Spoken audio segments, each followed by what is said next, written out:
Halo semua, kembali lagi dengan saya Kevin Marojahan di kuliah lanjutan rangkaian listrik ya, pengantar analisis rangkaian yang topiknya adalah rangkaian orde 2. Jadi untuk pendahuluan, rangkaian orde 2 ini sebetulnya terdiri dari beberapa bagian. Yang pertama ada introduction, pengenalan ya, kemudian mengenai nilai inisial, nilai awal dan nilai akhir juga sebetulnya, dan nilai tunak atau akhir. Kemudian rangkaian RLC seri tanpa sumber, kemudian RLC paralel tanpa sumber. Ya, kalau tanpa sumber ini biasanya yang kita tertarik ada nilai inisial.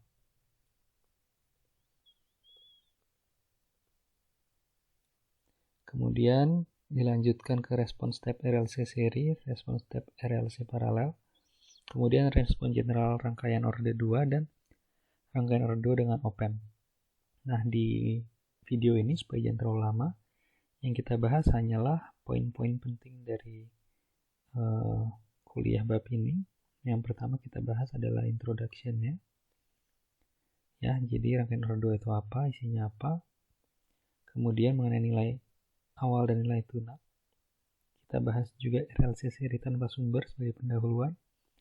Dan kemudian di akhir kita bahas respon general rangkaian orde 2 di sini ya. Nah, jadi apa itu rangkaian orde 2? Rangkaian orde 2 itu pada dasarnya adalah rangkaian yang berisi resistor dan ekivalen dari dua komponen penyimpan energi. Sebagai contoh, yang di sini gambar pertama yang saya kotakan hijau, itu dia disebut rangkaian orde 2 karena ada R pastinya dan ada dua komponen ekivalen dua komponen penyimpan energi, yaitu L dan C. Itu orde 2. Kemudian kita lihat lagi ini rangkaian kedua yang akan saya blok biru. Ini juga rangkaian ini orde 2 karena apa? Karena walaupun sumber energinya, komponen penyimpan energinya itu berupa kapasitansi, tapi kapasitansinya tidak bisa kita sederhanakan menjadi satu kapasitansi ekivalen. Jadi di sini juga kasusnya kita berhadapan dengan rangkaian orde 2 karena ada dua ekivalen komponen penyimpan energi ya. Kemudian yang bawahnya lagi ini juga kalau diperhatikan L-nya tidak bisa diekivalensikan menjadi satu induktansi sehingga ini orde 2. Tetapi kita lihat contoh di bawahnya ini adalah orde 1 ya, bukan orde 2 karena apa? Kita lihat bahwa di sini ada C, dua buah komponen penyimpanan energi, tapi karena dia dipasang secara paralel, kita bisa menyederhanakan rangkaian ini menjadi satu resistor dan juga satu kapasitansi paralel. Jadi itu bukan orde 2, melainkan orde 1. Jadi itu introduction-nya. Sekarang kita bergeser ke mencari nilai awal atau nilai inisial. Poin pentingnya selalu kapasitor saat tunak dia open circuit. Dan kapasitor memiliki sifat tegangan tidak bisa berubah mendadak, sehingga kita peroleh sifat yang ini. Ya. Jadi VT0 didekati dari kiri sama dengan VT0 didekati dari kanan, karena tegangan tidak bisa berubah mendadak. Kemudian kita lihat kalau kapasitor seperti itu, temannya kapasitor, induktor seperti apa? Induktor sifatnya dia saat tunak dia short circuit, jadi hubung singkat. Kemudian kalau induktor arus yang tidak bisa berubah mendadak, sehingga I saat T0 dekati dari kiri sama dengan I saat T0 dekati dari kanan. Nah, sekarang kita langsung ke contoh persoalannya aja. Rangkaian orde 2, persoalannya seperti ini. Yang diminta kita punya rangkaian yang bentuknya seperti ini di atas, kemudian kita diminta cari I0 plus dan V0 plus ya, poin ABC itu. Jadi A itu mengenai nilai awal dari variabel variabel tertentu seperti arus dan tegangan pada arus pada induktor, tegangan pada kapasitor. Kemudian poin kedua, kita diminta mencari turunan pertama dari arus dan turunan pertama dari tegangan terhadap waktu. Nah, kemudian yang ketiga, kita cari nilai saat keadaan tunak. Nah, langkah-langkahnya sudah saya jelaskan di sini. Kalau keadaan inisial, caranya kita cari dulu bagaimana keadaan sesaat sebelum switching terjadi. Jadi keadaan saat 0 didekati dari kiri, ya 0 negatif. Nah, jangan lupa kalau kapasitor dia open circuit, kalau induktor dia short circuit. Ya. Kemudian karena sifat induktor dan kapasitor, kita bergeser ke poin kedua, yang mana tegangan kapasitor pada saat T0 dekati dari kanan, ya, jadi setelah switching, itu harus sama dengan tegangan kapasitor sesaat sebelum switching. Ya, jadi VC 0 dekati dari kanan sama dengan VC 0 dekati dari kiri. Induktor juga begitu, harus tidak bisa berubah mendadak ya. Jadi IL saat T sama dengan 0 dekati dari kanan sama dengan IL saat T sama dengan 0 dekati dari kiri. Kemudian baru setelah itu kita analisis rangkaian dengan switch sudah dioperasikan. Dari situ kita bisa menganalisis rangkaian seperti biasa dengan sifat bahwa tegangan kapasitor tidak bisa berubah mendadak. Jadi kita tahu tegangan kapasitor saat T sama dengan 0 plus. Juga tegangan arus induktor tidak bisa berubah mendadak. Jadi kita tahu IL 0 plus nilainya berapa. Kemudian nilai-nilai tersebut akan kita gunakan untuk mencari berapa besarnya dV di kapasitor DT dan juga berapa DI di induktor DT. Bagaimana caranya? Kalau kapasitor kita jangan lupa dia nggak bisa berubah mendadak, kapasitor tegangan. Kalau di kapasitor tegangan tidak bisa berubah mendadak, tapi arus bisa. Jadi kalau kita pasang tegangannya sesuai dengan tegangan inisial, kita bisa cari arus yang melewati kapasitor tersebut. Dari arus itu, karena kita tahu arus kapasitor IC sama dengan C dV dt, kita bisa mencari dV dt-nya berapa. Induktor sebaliknya, kalau induktor arusnya tidak bisa berubah mendadak, sehingga analisis rangkaian kita buat arusnya sama seperti arus sebelum switching. Tapi tegangan bisa berubah mendadak. Jadi kita bisa mencari tegangan pada induktor. Dari tegangan itu kita aplikasikan rumus dari tegangan induktor sama dengan LDI dt. Karena tegangan boleh berubah mendadak, kita bisa mendapatkan informasi berapa V-nya, V pada induktor. Dari situ kita bisa hitung V induktor sama dengan LDI dt. Jadi DI dt-nya bisa kita peroleh. Ya, kalau keadaan tunak gampang, saat T sama dengan tak hingga, itu kapasitor open circuit, induktor short circuit, kita bisa mencari berapa VC tak hingganya dan berapa IL tak hingganya. Ya, ini contoh soal, silakan diperhatikan. Contoh soalnya, solusinya berarti untuk yang pertama, saat T sama dengan 0 didekati dari kiri, berarti induktor sudah tunak, kapasitor sudah tunak, dan switching belum dilakukan ya. Jadi di sini switch itu berarti masih tertutup. Sehingga saat T0 didekati dari kiri, kita buat rangkaiannya, kita bisa hitung ini rangkaian sederhana pembagi tegangan. Sehingga kita bisa hitung V-nya berapa dan I-nya berapa dengan analisis rangkaian biasa. Dan karena T0 min dan T0 plus itu sebetulnya sangat singkat selang waktunya. Pada induktor jangan lupa arus nggak bisa berubah mendadak, pada kapasitor tegangan nggak bisa berubah mendadak. Kita bisa memperoleh besaran arus di induktor berapa dan tegangan kapasitor berapa. Ya, jadi pada saat 0 plus setelah switching terjadi, kita lihat berarti di sini sudah open. Sini sudah open, tapi di induktor arusnya masih 2 ampere, masih sesuai dengan arus R0 min. Di kapasitor tegangannya masih 4 volt. Ya, dari situ kita bisa analisis rangkaian aja dengan gampang, karena kan berarti arus kapasitor saat 0 itu sama dengan berapa, kita pakai KCL di titik ini. Nah, di sini contoh yang pertama, arus kapasitornya berapa. Kita lihat arus yang lewat induktor nggak bisa berubah mendadak, dia 2 ampere. Arus yang ke bawah ini kebetulan karena dia udah open circuit berarti 0.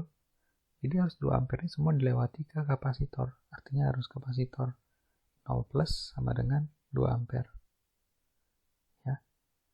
Dari situ kita bisa menghitung dari persamaan satu ini IC sama dengan C dV/dt, sehingga kita bisa menghitung dV/dt saat T sama dengan 0. Untuk induktor juga seperti itu. Untuk induktor jangan lupa tegangan bisa berubah mendadak. Jadi kalau kita buat KVL di loop 1 ya, itu kita bisa menghitung berapa sih VL-nya, dan ternyata di sini VL-nya sama dengan 0 volt. Kalau VL 0 volt berarti kita bisa pakai persamaan ini. VL sama dengan LDI dt, berarti DI dt-nya juga 0 ampere per second. Nah itu. Untuk T sama dengan T hingga atau keadaan tunak setelah switching, dilihat di sini, berarti kapasitor sudah open circuit, induktor sudah short circuit. Dengan cepat kita bisa mencari berapa I hingga dan berapa V hingga.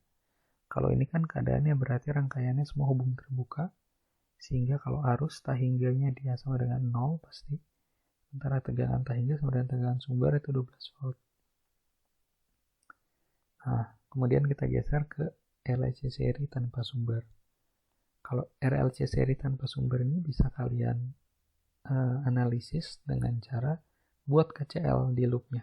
Di loop yang searah jarum jam, kalian bisa peroleh ada persamaan seperti ini nantinya. Ya, persamaan KCL berarti tegangan di R tambah tegangan di L tambah tegangan di C sama dengan 0. Tegangan di R itu adalah IR. Tegangan di L itu adalah LDI dt.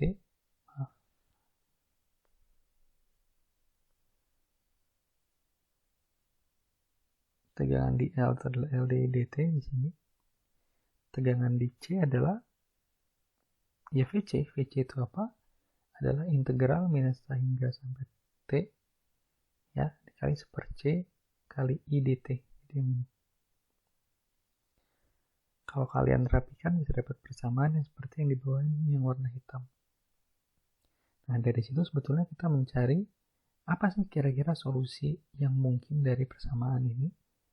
Yang paling memungkinkan itu kita coba I yang mungkin adalah bentuknya ini AE pangkat ST. Ini paling fleksibel. Ya, dari situ kita peroleh ada persamaan seperti yang di bawah ini. Kemudian kita cari akar-akar berapa sih S yang memenuhi. Ya, S yang memenuhi itu sekian. Kemudian sesuai kaidah matematis, karena S-nya nanti dengan rumus ABC bisa dia nilainya positif dengan dua akar-akar yang berbeda. Maksudnya nilainya real ya, bukan positif.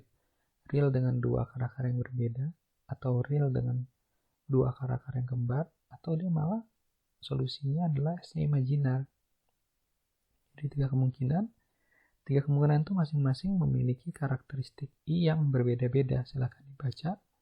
Kalau overdamp dia seperti ini bentuknya. Kalau critically damp dia menjadi seperti yang di kotakan warna biru ini, critically damp. Sementara kalau underdamp itu sebetulnya tetap bentuk solusinya seperti ini. Tetap seperti asumsi awal. AE pangkat S1T tambah A2E pangkat S2T. Tapi sekarang S-nya adalah imajiner. Dan karena S-nya imajiner, ada sebuah persamaan Euler, ya, dia bilang E pangkat J theta itu sama dengan cos theta ditambah J sin theta. Ya. Jadi kalaupun kalian turunkan bisa dapat nanti ujung-ujungnya kalau misalkan dia under than, persamaannya itu seperti yang dilingkari, dikotakan warna biru lagi. Ya, jadi ini IT sama dengan E pangkat minus alpha T dikali sekian. Tapi kalau kalian pun lupa persamaan kalau under than seperti apa, kalian bisa turunkan dari sini. Dari yang dikotakan biru muda, IT sama dengan A1 kali E pangkat S1T tambah A2 E pangkat S2T, tapi di sini S dan S2-nya imajiner. Ya, jadi secara umum, ya secara general, tergantung nilai akar-akar S yang diperoleh, ada 3 respon kalau rangkaian order 2. Yang pertama overdam. Overdam itu jadi kita punya 2 akar-akar S yang berbeda, dan dia akar-akarnya real. Solusinya yang mungkin bentuknya seperti yang dikotakan biru pertama paling atas. Jadi A1 E pangkat S1T ditambah A2 kali E pangkat S2T. Yang kedua kemungkinannya adalah critically damped. Jadi kita punya 2 akar-akar yang kembar. Ya, 2 akar-akar yang kembar, 2 akar-akar real yang kembar.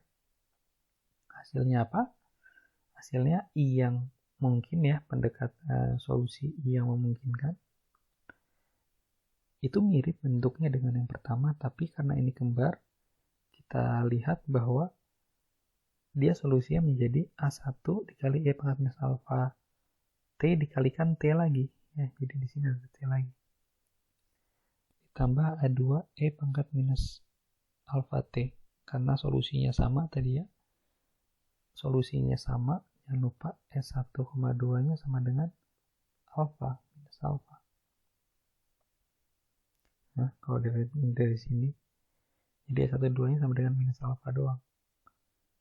Nah, jadi kalau dilihat dari pangkatnya ini tetap cuma minus alpha dua-duanya, tapi jangan lupa yang pertama ada pengalinya dikalikan T. Sementara kalau under than, yang ketiga, jadi kita punya 2 akar-akar imajiner. Solusinya itu dia ada kosinus dan sinusnya. Tapi jangan khawatir, kalaupun kalian lupa, kalian bisa menurunkan ini dari persamaan biasa dari sini. A1 E pangkat S1T ditambah A2 E pangkat S2T, tapi di sini S1 dan S2-nya imajiner, sehingga kalian memerlukan definisi Euler. Definisi Euler ini diperlukan. Oke. Sekarang kita geser lagi ke menjelaskan problem general rangkaian order 2. Yang langkah-langkahnya saya jelaskan di sini. Yang pertama buat persamaan diferensial order 2 dulu. Ya. Biasanya supaya gampang, koefisien di depan D kuadrat turunan kedua terhadap T-nya. Jadi koefisien turunan keduanya dibuat 1 aja. Supaya kita dapat persamaan general seperti langkah 1. Langkah 2, kita cari nilai inisial dari variabel yang kita jadikan mean variabel di sini. Ya. Cari kondisi inisialnya berapa. Dari variabel tersebut, turunan pertamanya terhadap T juga berapa nilai tunaknya. Kemudian selanjutnya kita cari persamaan karakteristiknya dan akar-akarnya. Kemudian kita buat solusi natural dari persamaan diferensial tersebut. Sama seperti sebelumnya, ada 3 kemungkinan, overdam, critically damped, atau underdamped, dengan solusi atau respon natural yang ada di sebelah kanan sini. Nah, kemudian kita cari solusi lengkapnya. Kita buat solusi lengkap. Solusi lengkap itu sebetulnya adalah bisa solusi natural ditambah solusi paksa, ya, respon natural tambah respon paksa, seperti yang kita lihat di rangkaian order 1 sebelumnya. Bisa juga adalah respon transient ditambah respon steady state. Nah, di sini solusi lengkap kita katakan, solusi lengkap adalah respon transient tambah respon steady state. Loh, tapi gimana Kak? Respon transient taunya dari mana? Kan tadi kita nyarinya respon natural dan bukan respon transient. Nah, kalau kita lihat di persoalan sebelumnya, di sini di order 1 kita lihat bahwa respon natural dan respon transien itu bentuknya sama. Kita lihat yang pertama yang di atas ya, yang ini, yang di sini. Di sini kita lihat bahwa respon natural dia bentuknya konstanta dikalikan E pangkat minus T per tau. Nah kalau respon transien sama, konstanta dikalikan E pangkat minus T per tau. Karena VC0 dikurang VC tangga ini kan adalah konstanta juga. Nah sehingga balik lagi ke sini. Nah respon transien itu bentuknya sama dengan respon natural walaupun koefisien di depannya berbeda. Jadi karena pun di atas kita masih buat solusi natural yang variabel C1 dan C2 nya belum didefinisikan, di respon transien ini kita bisa katakan bahwa bentuknya masih sama dengan respon natural ini ya. Ditambah respon steady state-nya. Respon steady state itu nilainya sudah kita hitung pada langkah kedua. Itu. Terakhir, nomor 7 dan 8 kita cari konstanta pada respon transien. Jadi masih ada konstanta ya C1, C2, ada dua konstanta yang tidak diketahui, bisa kita cari dari nilai inisial dari variabel dan turunan pertama variabel tersebut terhadap waktu. Baru kita dapat solusi lengkap. Nah, ini contoh. Cari respon lengkap V dan I dari rangkaian ini pada saat T lebih dari 0. Bisa diikuti semua langkah 1 buat persamaannya. Persamaannya di sini saya buat dari KVL di loop 1, kemudian KCL di A, kemudian definisi arus pada kapasitor. Tapi kalau teman-teman nggak mau kayak gini, nggak mau kayak saya, misalnya saya jadinya pakai variabel tegangan ya. Lalu teman-teman, oh kak saya pakai variabel arus di induktor gitu, bisa aja. Jadi buat KVL di 1, buat KVL di 2, pakai di KVL di 2 ini nanti kalian katakan bahwa arus pada kapasitor IC sama dengan C dV dt kan. Kalian bisa katakan bahwa berarti I2 sama dengan 1/C integral V kapasitor dt. Ya waktu kalian pakai I1 dan I2 pada saat kerjakan di loop I2 nanti kan ada tegangan kapasitor ya. Tegangan kapasitor ditambah I2 dikurangi 1 dikalikan 2 ohm. Nah tegangan kapasitor itu sendiri kan VC sama dengan 1/C integral I2 dt ya kan, betul nggak? Nah jadi kalian bisa memperoleh juga nanti hubungan VC dengan I2, kalian bisa memperoleh nanti persamaan dalam I kalau mau. Tapi di sini saya menggunakan persamaan V ya, bukan persamaan I. Tapi poin dari yang saya katakan adalah kalau kalian mau pakai persamaan orde 2-nya arus di induktor, itu bisa saja terjadi ya. Jadi nggak masalah, itu bisa saja terjadi. Nah langkah 2 kita cari nilai inisial dan nilai tunak. Karena kita menggunakan variabel V, maka saya cari V0 dan juga dV0 dt. Kalau teman-teman pakai variabelnya arus, berarti bisa nanti cari arus induktor IL0 dan DI0 dt. Jadi itu dicari. Juga nilai tunaknya eta hingga. Kalau di sini pakai tegangan, jadi saya cari pertama V0 yang paling penting yang atas V0. Kemudian saya cari kemudian dV0 dt-nya. Kemudian T saat hingga. Jadi keadaan tunak hanya sekian. Langkah ketiga saya buat persamaan karakteristiknya dari persamaan seperti ini. Persamaan karakteristiknya sisi kanannya itu sebetulnya sama dengan 0. Kalau untuk persamaan karakteristik jangan lupa sisi kanan sama dengan 0 karena sumber eksternalnya sedang dimatikan. Ini sebenarnya saya lagi nulis problem orde 2-nya ya.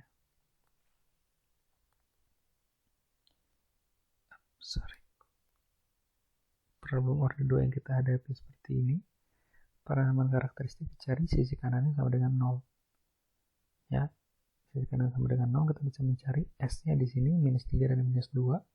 Jadi 2 akar-akar S yang berbeda dan mereka real. Jadi ini kondisi overdamped ya. Berarti solusi respon naturalnya kan I pangkat minus 3T tambah BE pangkat minus 2T ya, sesuai dengan akar-akar yang diperoleh. Kemudian kita cari langkah 6 ini adalah respon lengkap. Respon lengkap. Nah, di respon lengkap sebetulnya VT ditambah VSS. VT itu adalah respon transien. Jangan lupa di diskusi sebelumnya, respon transien dan respon natural itu bentuk persamaan yang sama. Tapi katakanlah supaya membedakan ya, tadi kan A dengan B. Walaupun bentuk persamaan yang sama, tapi koefisiennya ini konstanta A dan B ini nilainya berbeda. Makanya di sini tetap konstanta, tapi saya state C1 dan C2 supaya jangan bingung. Ditambah di state 4. Kemudian langkah 7 kita cari berapa sih C1 dan C2 yang memenuhi. Diperoleh C1-nya sekian, C2-nya sekian. Langkah 8 solusi lengkapnya. Solusi lengkap untuk V. Kemudian bagaimana cara nyari I-nya? I bisa kita peroleh dari kita bisa buat KCL di titik A. KCL titik A kita bisa memperoleh berapa I yang memenuhi. Nah, sebagai tambahan, kalau bisa kita bekerja dengan variabelnya variabel arus, maka untuk tegangan kapasitor kita cari dengan rumus yang ini. Tegangan kapasitor dicari dengan rumus yang itu. Misalnya pada contoh di atas kita tahu berapa arus I2, arus kapasitornya sekian. Kita bisa mencari tegangan kapasitornya sama dengan ini yang di bawah. Dengan rumus tadi. Hati-hati di sini waktu taunya sama dengan 0, itu nilainya ada loh di sini. Itu harus hati-hati sekali. Kalau kalian mengerjakannya dengan benar, kalian bisa memperoleh tegangan kapasitor yang seharusnya. Ya, tegangan kapasitor yang benar. Mungkin itu aja untuk kuliah Horde 2. Jika ada pertanyaan, jangan segan-segan menanyakan lewat komen di sini atau di Google Classroom. Terima kasih semuanya. Selamat melanjutkan aktivitas.